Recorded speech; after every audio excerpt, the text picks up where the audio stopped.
Mga kababayan, breaking news ha. Natanggap na ng Senado ang dalawang mahahalagang dokumento mula sa House Prosecution Panel kaugnay ng impeachment trial ni Vice President Sara Duterte. Ano ang laman ng mga ito at paano ito magpapabago sa political landscape ng Pilipinas?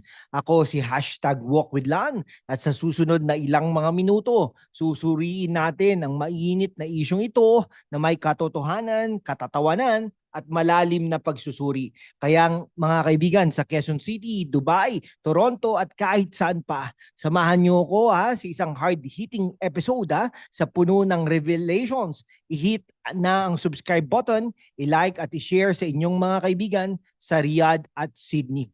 Parang pelikula ito mga kaibigan, isang political thriller kung saan ang House prosecutors ang mga kontrabida na may dalawang dokumento na parang bomba. Pero teka, ano nga ba ang laman ng mga ito? Ayon sa balita, isinumite ng House Prosecution Panel ngayong June 25, 2025 ang isang manifestation with resubmission of entry of appearance at isang hiwalay na pleading sa Senate Impeachment Court. Pero bakit parang nagmamadali sila? Let's unpack this with a critical lens. Ang dalawang dokumentong ito ay hindi pa naglalaman ng tugon sa answer ad catulum ni Vice President Sara Duterte na tinawag ang impeachment complaint na scrap of paper dahil sa paglabag daw sa one-year bar rule ng 1987 Constitution. So bakit nga ba nagmamadali ang House? Ang manifestation ay parang sinasabi nila, eto kami ulit, Senado, tanggapin nyo na kami. Pero teka, hindi pa nga nila nasasagot ang mga legal arguments ni VP Sara. Parang estudyanteng nagpasa ng papel na puro heading lang, walang laman.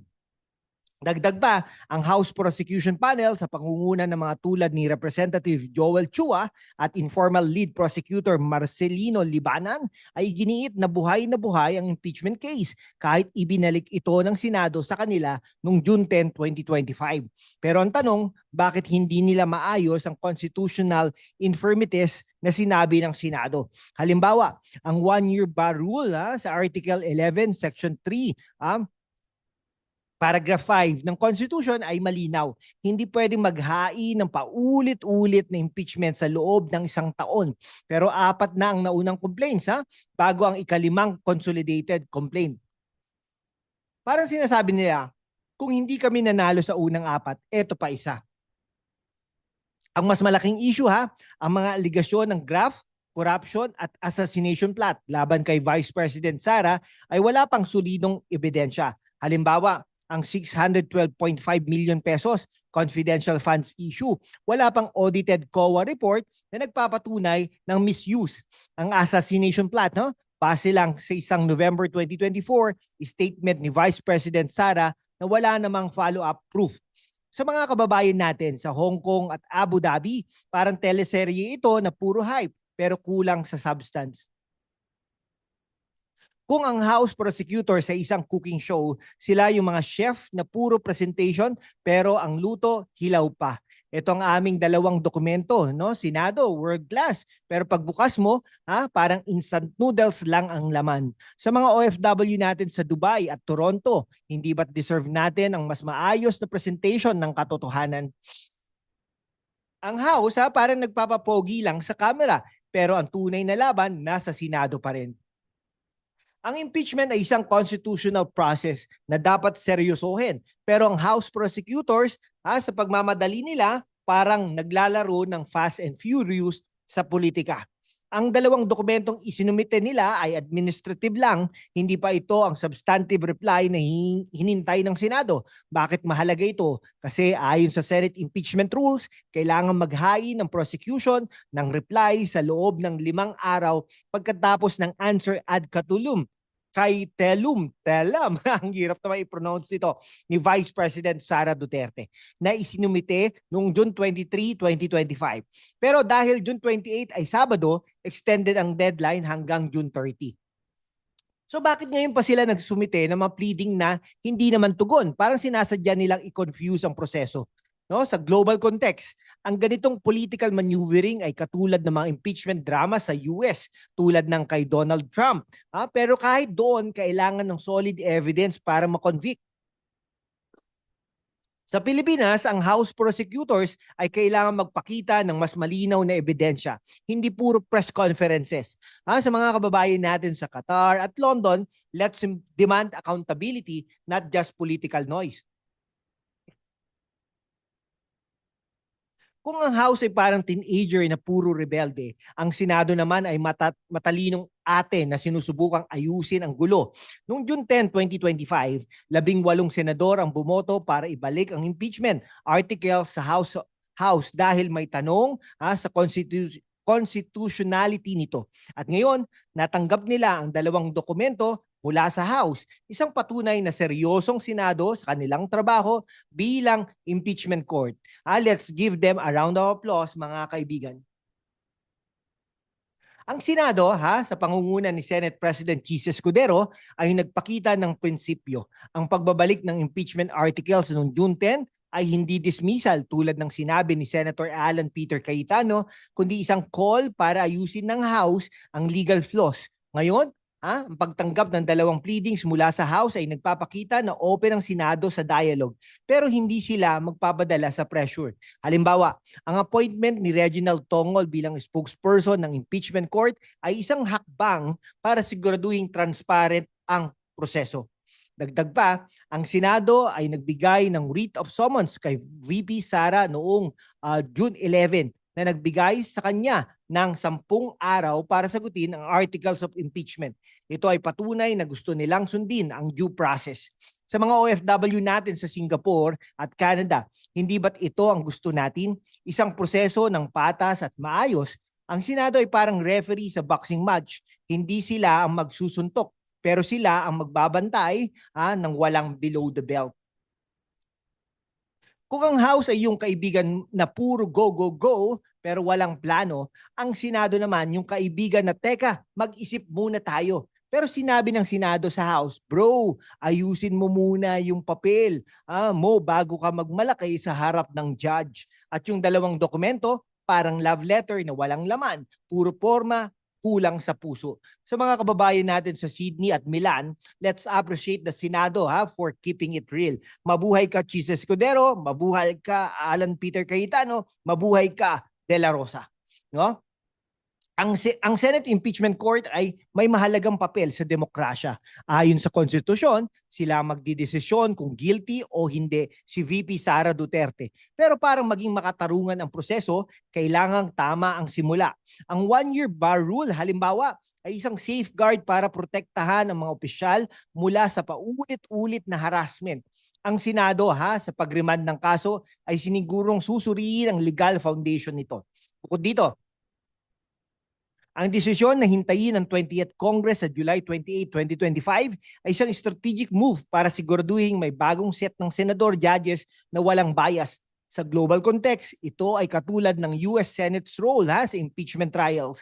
They act as a check on the House power. Sa mga kababayan natin sa Japan at Kuwait, this is how a mature democracy works. Slow but steady.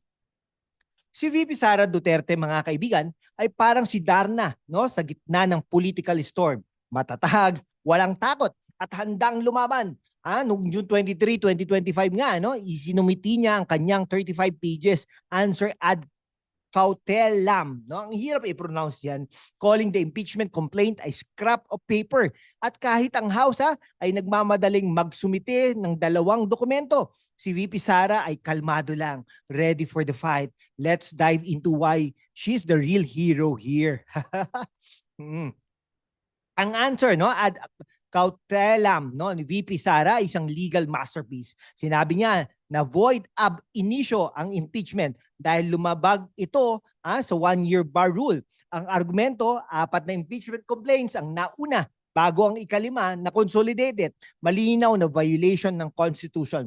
Bukod dito, tinawag niyang baseless ang mga aligasyon ng graft, corruption at assassination plot. Halimbawa, ang 612.5 million pesos confidential funds issue ay walang konkretong COA report na nagpapatunay ng maling paggamit. Ang assassination plot, isang offhand comment lang noong November 2024 na wala namang ebidensya. Ngayon, Kahit isinumite ng House ang dalawang pleadings, wala pa rin silang tugon sa legal arguments ni VP Sara. Parang sinasabi ni VP Sara, kung gusto ninyong maglaban, dalhin nyo ang ebidensya, hindi puro salita. No? Sa mga kababayan natin sa Riyadh at Vancouver, isn't this the kind of leader we want? Someone who stands her ground with facts. Kung si VP Sara ay nasa Pinoy Big Brother, siya yung housemate na kalmado lang habang nagwawala ang iba. Ang house prosecutors, sila yung mga sumisigaw ng Evie, no? Pero wala namang valid reason. At yung dalawang dokumento, parang nomination letter na puro drama pero walang laman. Si VP Sara with her scrap of paper shade is serving looks and legal tea, no? Ang sa mga OFW natin sa Dubai at London, let's stand a queen who knows her worth. Okay, so sa mas seryosong nota, ang impeachment ni VP Sara ay tungkol sa fairness at due process. Ang Constitution ay malinaw, kailangan ng solid evidence para ma-impeach ang isang opisyal. Pero ang House, sa kanilang dalawang pleadings ay parang nagpapakita lang ng effort pero hindi naman substantive. Ang impeachment ay hindi dapat gamitin para sa political vendetta, lalo na't si VP Sara ay isang strong contender para sa 2028 elections.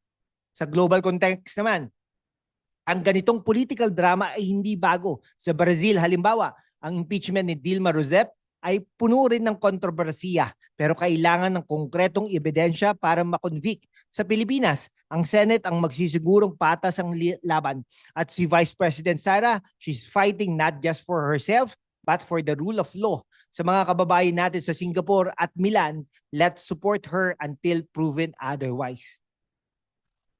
So anong natutunan natin mga kababayan? Una, ang House prosecutors ay parang nagmamadali sa kanilang dalawang dokumento pero kulang pa rin ang substance. Pangalawa, ang Senado ay naninindigan bilang guardian ng due process, ensuring na tama ang legal process. At pangatlo, si VP Sara Duterte ay matatag na lumalaban, armed with legal arguments and an apologetic shade, no? Ang impeachment drama na ito ay hindi lang tungkol kay VP Sara. It's about how we uphold democracy. Kaya mga kababayan sa Davao, Dubai at Toronto, let's stay informed and critical. The truth is out there and we're here to find it. Kung nagustuhan ninyo ang episode na ito, i-hit nyo na ang subscribe button, i-like, i-comment at i-share sa inyong mga kaibigan sa Cebu, Sydney at Qatar. Ano ang tingin ninyo sa dalawang dokumentong ito? Political stunt ba o seryosong laban? Comment down below At para sa mga OFW natin sa Saudi, UAE at Canada, mag-send ng super thanks para suportahan ang channel natin. Let's keep the truth alive. Mga kaibigan, ang politika, ay parang chess. Kailangan ng strategy, hindi puro galaw-galaw. Huwag tayong magpapadala sa drama, maging matalino at mapanuri. Sa susunod na episode, tatalakayin natin ang iba pang mainit na balita sa Pilipinas. Hanggang sa muli, mag-ingat kayo mga kababayan sa Makati, Melbourne at Milan. This is #WalkWithLan, signing off.